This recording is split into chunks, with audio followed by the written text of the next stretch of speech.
viimases osas sai siis endine magamistuba lammutatud ja magamistoa köögi vaheline sein ka. Siis ma läksin köögi kallale. Seal need liistud olid jälle tüütud võtta, aga lõpuks sai siis otsa seinast välja. Seal oli mitu kihti seda vana kultuuri. Oli näha ka, et mingit remonti oli iga 10 aasta tagant tehtud.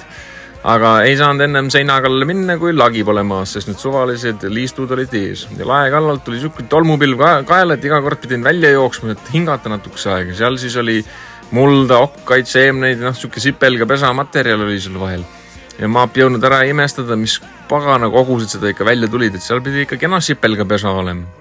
Ja siis tulid nagu need liistud välja ja siis sai nagu näha, mis seal all on. Ja mingid suvalised liistud, mis olid köögiseintel eest, tuli ära võtta ja sai lae kõrgust ka juurde. Ja kui need siis liistud olid eest ära võetud, siis sain seda seina voodrit maha võtma hakata. Ja siit oli näha, et siin oli korralikult tolmu, et pidin hingama jooksma igas natukese aja tagant.